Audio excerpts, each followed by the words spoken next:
morning, ladies and gentlemen. I am your host, Dimple Bajwa. Welcome to this very special conversation under the ET and Wire series called Cutting Chai Stories, where we recognize industry leaders and emphasize on their journey around their careers. Cutting Chai series is a platform that identifies leaders and brings out their traits, routines, and thought processes that make these leaders stand out in the industry across different sectors and verticals. During the conversation, we will try to get a glimpse of the person, both personal and professional. And today we have with us a very special guest, a global CTO who has worked across different sectors and industries and has an experience of over 2 decades. Without further ado, let me now welcome Mr. Rajeev Narayanan, Global CTO, PAS, Terminal Solutions and Services at Worldline Global. Thank you for joining us, Mr. Narayanan. So you embarked on your journey in 1999 with Zenith Software Limited, where you successfully held the position of Principal Technology and Engineering, Product Strategy and Consulting, Business and Ecosystem Development for 3 years. Post that, you moved to Reliance Infocom Limited as the head, Planning and Engineering, Data Services, after which you held multiple positions in IBM for 8 years. And later you were in association with the Ingenico Group, and now you're working with Worldline Global. I want to begin here by asking you that, since you've worked with different industries and sectors such as financial services, telecommunications, e-business, e-commerce, and digital services, to name a few, how was it switching from one role to the other, from one industry to the other? And how much effort did you have to put in each time, you changed your industry? Okay. So I think I've been in the business technology space for a long time. I think when I started and we started at Zenith, that was a great opportunity for me.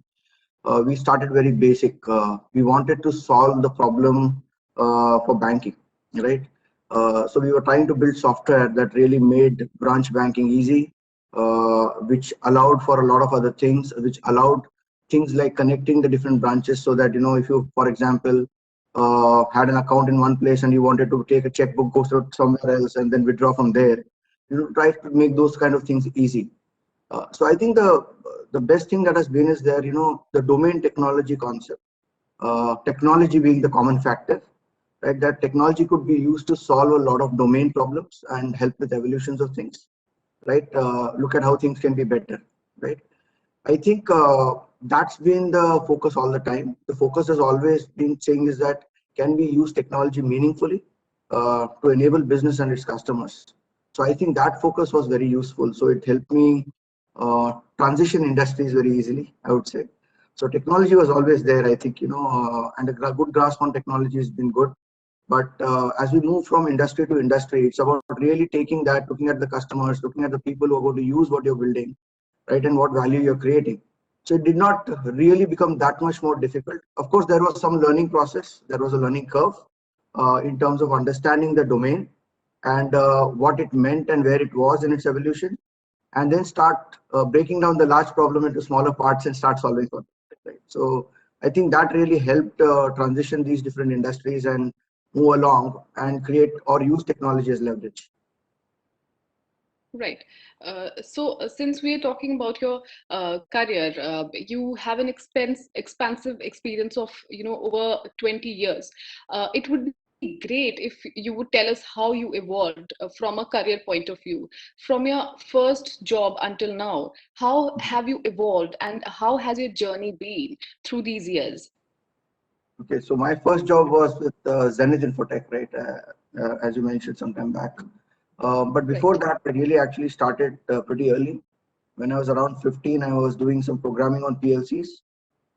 And that just came about with somebody that we knew, right, who had a problem solving for something that he was not able to do it, right? And as you know, PLCs were used for manufacturing. Uh, uh, his lines were getting stuck. And at that point in time, I was just doing code. I just understood it. And for some reason, during a conversation, I just said, maybe I can solve that. And a couple of people on the table looked at me and, said that, are you sure this is not so straightforward? There are consultants who come from abroad and, who do all of these things. So the good thing was that the other person was an entrepreneur, right, who was facing this challenge. He just looked at me and said, I've tried everything else, it's not working. Why not? Right? So it started with somebody just taking a chance on me, right? And I went over the next day and I spent till late night, and I was able to figure out and get something working, right? And I went back again the next day, and it just worked, right? And he was tremendously happy because at the end of the day, I was sitting right in their office doing this, and it made me understand how important this is, right? Something that I was just learning as a skill, yeah, that I got interested in school, was really helping people, right? And it helped solve something, and that started my journey. And I was in that journey for some time, right? So I kind of started like an entrepreneur very early, building stuff and doing things. And then engineering came about, and my dad looked at me, and education is important, right? Having the structured education is valuable. So I was looked at and said that you can do all of the things that you want as long as you can do all this well, right? And I struck a deal. I did my engineering. I passed out from Mumbai University, and then I said I'm going to start from the bottom, right? I'm going to start because I want to learn, right? Uh, and the good thing is that at that point in time, you have nothing to lose. You have everything to gain, right? And it's about taking the right kind of chances. And I went to Zenith Infotech, and I started out of a basement uh, to build this thing on the banking software front, right, and the financial software front. And there were two of us who started working in the basement. We used to share a computer which we had assembled ourselves, which used to be open, right? And we used to work. So I used to write code on paper, and he would code. Then he would sit aside, write his code on paper, and I'd then put my code back in. So it was interesting experience, right? Starting bootstrap, very basic. So everything was a upside, right? And we really worked very hard. Good collaboration, learning to work with a team, learning about all the things that you don't know, right? When you're not in a very structured environment and you are in a startup kind of mode, that helped, right? And from there, we really started moving leaps and bounds, right? The work we were doing, people were liking it. Banks were buying what we wanted. We were implementing things. We were also learning from competition, because till then we did not have a concept of competition, right? We were just happy building what we were building and looking at our users. And at that point in time, I remember TCS used to have its own banking software and all that. They were all big guys, and we were the nobodies, right? And we started from there, and we grew and we grew, and the small team became a larger team, and the whole company came out of it. uh, we also started looking at other things that we wanted to do, right? So we went into the hardware space, the embedded system space. We started building some software for some federal government projects. So the dimension of actually in the cross domain part actually exploded, right? So we were in banking and financial services, then we were suddenly doing embedded, and then suddenly we were doing core banking software, and then we were doing things which were not core banking also, right? We started expanding the business. I think that was a fantastic experience that I had in Zenith Infotech. And from there, with all this embedded systems knowledge and all these other things that I'd learned, Reliance came up, right? And Reliance wanted to build this uh, really large telecom company in the shortest possible time. And at that point in time, I knew that in the US, there were baby bells, as they call it, right? AT&T was split up into parts just to try to manage that kind of scale. And it had happened over many decades. And here was a company called Reliance which wanted to do it really fast, right? It was exciting, right? The fact that they wanted to do something where they wanted to make a call as cheap as a postcard, right? Or cheaper, and give all these kind of data services and take technology out to normal people on simple phones. And having worked on some of the telecom projects and other things before, I knew that this was a fantastic opportunity of bringing that vision together. And I said it'd be great to be a part of that journey and contribute. And that's when I switched to Reliance, and I really started working on working with the team over there and all the people who had come together and all the experts from various parts of telecom to try and build this vision out, right? And I remember the Diwali Dhamaka where there were 1.5 million phones that just vanished overnight, right? So I think that was one of the fastest plays that anybody could have imagined, and the adoption was crazy, right? And we were working there days and nights, not going home, doing a lot of innovative things, challenging the status quo. And we had a great team that we got together, right? And Reliance also as an organization sponsored us and the work that we were doing extensively. And I think that meant a lot because that support led us to do great things, right? And build stuff that people hadn't seen before. and it was a very good run, right? And as you saw, that I was responsible for the platform and the data services that came with it, and all the value-added services. So we built things like apps, which are consumer and enterprise applications, where people could see the results first thing, right? If you remember the board results, people have to really rush, stand in lines, queues, try to see the result.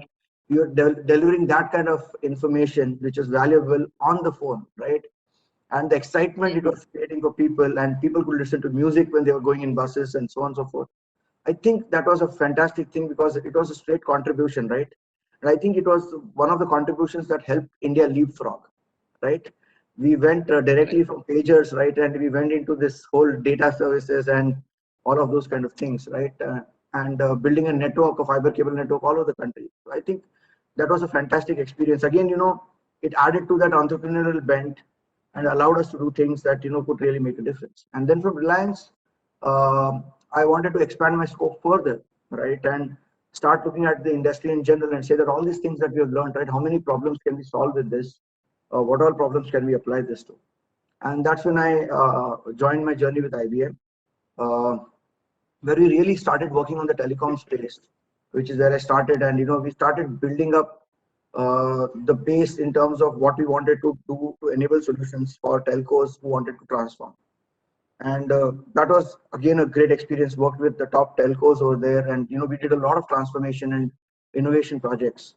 And at that point in time, I know enterprise application integration, OSS, BSS transformation, all these things were key problems to solve. Single CRM, right? When you used to call a telecom company, they would put you on hold and you'd wait for 10 minutes to get the next answer. The idea was to say that how do we make that really on demand. So we worked on those kind of problems. We worked on scale issues. We worked on core technologies where we were blending old and new. So I think that was a fantastic thing, and we built it step by step, and it grew into a large business for IBM. And from there I moved into products, right? And I was starting to lead the technology for the technology sales and engagements with customers for what we called as WebSphere, right, which was one of the largest middleware brands in the world. And I had started experiencing that very early and started building that portfolio, and that was going about into really going from to a product based approach, right, where you're building stuff and you're giving it to customers beyond solutions and services. And that was a very different experience, and I stayed on that journey for quite some time. Lots of products, lots of experiences, and that's where the industry further exploded, where we are trying to solve problems for people from other industries, not just telecom, right? It was banking and financial services, telco, manufacturing, process control, a lot of industries, right? And that gave us a view of all the use cases that were there, uh, and all the things that we had to do to solve for them, right? So I think that also worked really well, and that experience was very, very good. And from there, I moved to work on Smarter Planet and industry solutions, which gave me further exposure into industries and starting to work with them. And with that in the back came the startup mode again, where I had this opportunity with a company called Tech Process, which was working on payments, right? And the company had just moved and was doing a lot of things, but had a core set of capabilities which we believe could be extremely valuable in terms of helping accelerate and transform the payment space. And that journey happened, and that journey happened pretty well. We're a large team. We sized up. We created a lot of technology leverage. We created a lot of firsts in the industry. We had great acceptance, and we were then acquired by Ingenico because they thought that we were really valuable, and we had created a valuable payments asset. And once you were acquired by Ingenico, of course, came the challenges of integrating various assets, various payment companies that they had, and bringing that together and starting working in a globalized scope. And that was a good charter, and I was heading up all of strategy, products, and technology. So that allowed me to cover the entire gamut from strategy to realization, right, from business and technology, right? So that was a sweet role, right? It allowed me to do a lot of things and work with the teams and also work with our global teams.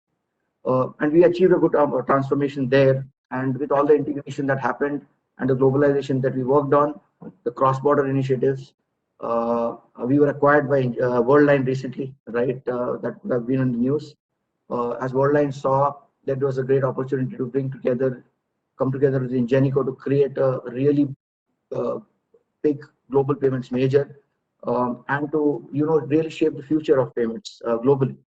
And with that came my new role as the global CTO for payments platform as a service, which basically is the next generation of evolution, right, in terms of taking payments to a platform economy and building a truly global play. So that's where I am, and that's how my journey has been. That's amazing, Mr. Narayanan. It was a very interesting journey. I think you have very nicely taken us through your early years to, figuring out what you wanted to do, which industry you wanted to be in, and how you grew, and the interesting experiences, of course, that you've had, and the transitions, and everything. So now I would like to ask you, you are looked upon as a leader, and you undoubtedly are one in your domain. We all draw inspiration from, someone or the other, and look up to people as our role models from whom we pick certain qualities. People might be looking up to you as well as their role model and getting inspired by you. What are the leadership qualities that you would want people to inherit from you? See, for me, I have learned all through my journey. Uh, I've learned from different people, right? And people have been kind enough to share. And I think I've been smart enough to listen, if I have to put it that way, from early on, right? So, for example, when I was working very early, uh, somebody told me, right, if you want to achieve something in a year, you have to have a plan for 6 months, and then you have to have a focus for 3 months. Then you have to focus it further down to a month, to a fortnight, to a week, and then to a day, right? And then to what you're doing at that point in time, right? So the concept was to basically make sure that you're focusing very clearly with a very clear eye on the path ahead, right?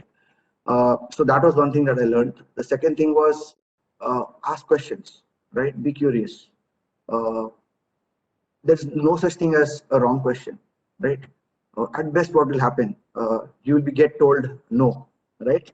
So which gives you an opportunity to ask the next question to say that what will it take to make it a yes, right? And so you keep working on it. So I think it's important to be curious, but it's also important to ask the right questions, right? To stay engaged, to communicate as much as possible, right? And the fact that you stay open, that you can learn from everybody, and that it's not just always about you, it's about what you can get together with a whole lot of people who are out there, right? So it's as important for you to engage people as much as it is for you to stay engaged in something that you're doing.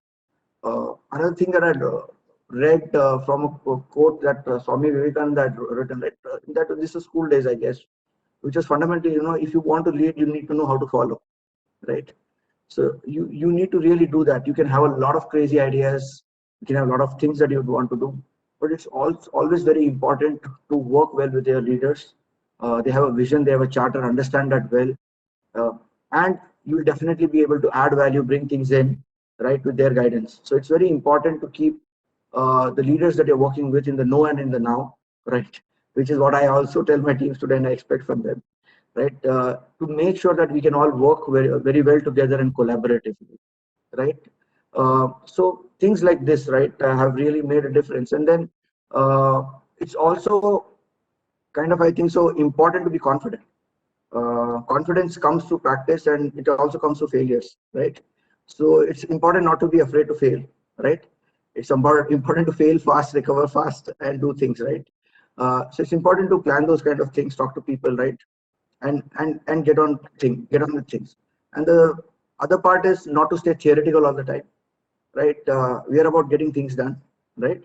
So it's very important to get things done and not just procrastinate or stay on it. Staying in one place is never good, right? And the only way is forward. So you've got to keep moving forward. You've got to keep trying. So a lot of convictions, a lot of conviction, a lot of patience is very important in order to succeed. And you need to show that as a leader, right? Because if you don't showcase that as a leader, there is nothing to follow. Everything is just words, right? So I think so you also have to live your values, your principles.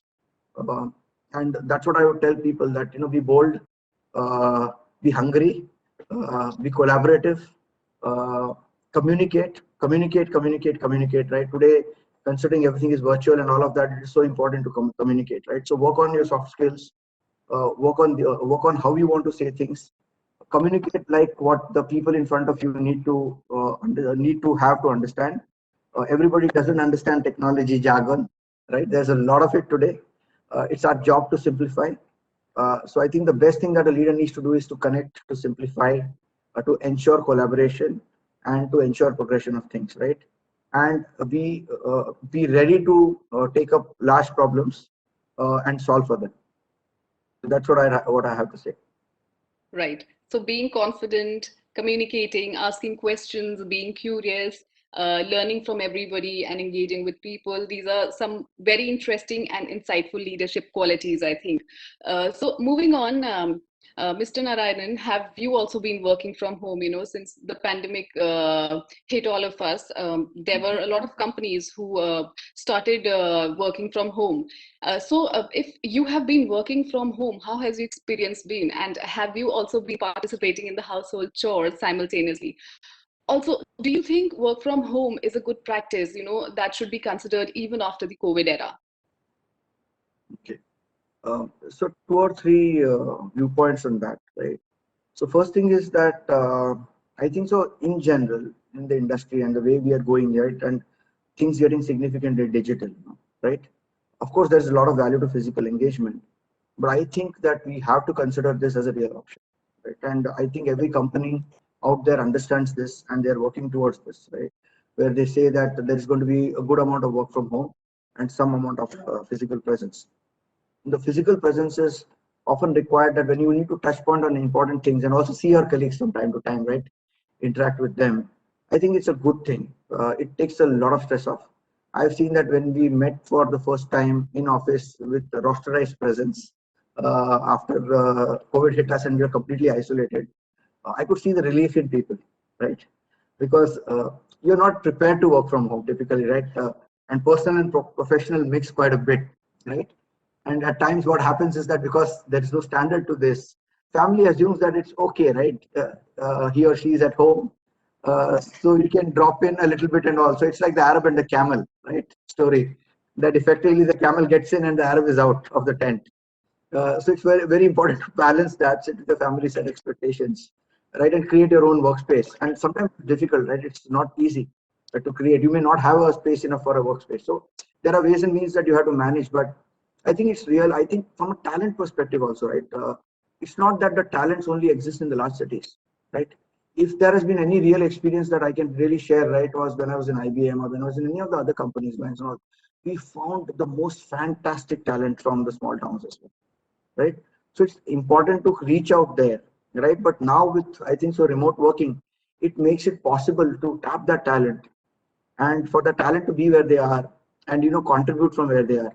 So effectively it opened up the world for us, right? So it's no longer just saying is that okay, it's going to be only Mumbai or it's going to be Delhi NCR or it's going to be Bangalore or Kolkata or any or Coimbatore, right? You can basically now expand this to any place on the planet, right? Today, when we are working in a global team, we've got people all over the world, right? Contributing. And as you're hiring people all over the world because what we care about is the right kind of talent. And a lot of time, the talent comes from places where things are happening, right? Like, for example, today, if you look at India and Latin America, places where there is tremendous amount of leapfrogging happening on financial technologies and payments, for example, right? And certain places in Europe. So now it gives us an opportunity to tap that talent and create larger global connected teams. Of course, there needs to be effort made by the company to put together processes, to put together tools that really make this easy and really practical, right? So work from home is absolutely important. I think initially when we started work from home, the first month we had some teething, right? But we kind of put together some simple things to get things aligned. So, for example, we used to have calls first when we start the week, and it's like having coffee together, right? First thing in the morning, small teams talking to each other, uh, saying what is it that we're going to do in the week, kind of giving a heads up to people on what help they're going to need, right? But not going deep, but just saying where they are and what they're going to be doing during the week, and broadly who they'll approach for what kind of help. So everybody gets alert, right, and aware, and say that, okay, my colleague is going to come back to me, and I need to take care of this for him or her. And I think that was good. And then we do the same thing at the end of the week, where we just do icebreakers, right? We just connect, we talk about a lot of things but work, right? So that we can start the weekend well. Right? Weekend is also important as much, right? You need to de-stress. There's so much stress going on, which is implicit that you don't see. Uh, and the good thing is to turn the video on so that you can see your colleagues, see if they're smiling, are they stressed out, are they sick, what's going on, right? Because in COVID times, that's one of the things that we were very worried about. The thing is that are people in our colleagues' families affected?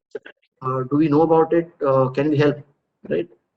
So all the teams leads doing that with everybody, right, made a big difference, and we kind of stabilized over a month pretty fast. And we had a new process, we have a new way of working, and it was just implicit, right? So it was not that much of a pain, and it's going well actually. It's going really well. It's kind of picked off, and the efficiencies are really good, right? In some cases, we're able to work, and today because it's work from home and we are working with global teams, we are almost working continuously because one team finishes, the other team starts, and so on and so forth, right? So we are able to follow the sun, which is a good thing.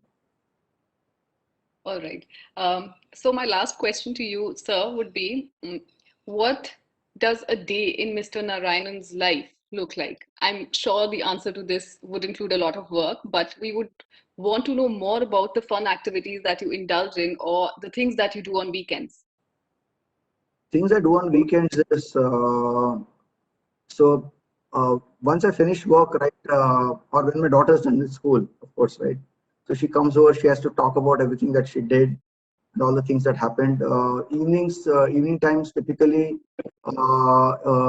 is not something that I do stuff on because I have to work a global timeline. So I have to work crossover time. So it's typically mornings. So in the mornings, me and my wife go out for a walk. Important to keep that going because you can't do too much during COVID quarantine, but we're doing our walks. It was helping me. And that also is a lot of conversation, and we meet a few people and we get some fresh air. In the weekends, we go out. Uh, we make it important to go out, get out of getting locked in. So we spend some leisure time doing activities we like. Maybe go for a nice brunch. I go to my parents. We have dinner or lunch together during the weekend. You talk to friends, right? And we engage in some creative activities. My daughter loves art. My wife is very artistic. So sometimes co-paintings come up, or the projects that we can build together, or I just go wakeboarding with my daughter or do things like that, right? So simple stuff, but we keep engaged and call friends, talk to them, and meet them if possible, with of course all the social distancing being maintained. But it's good. It's been nice, but it's been good to get out and with the things relaxed. It's important to get out, right? I think getting out was a big thing.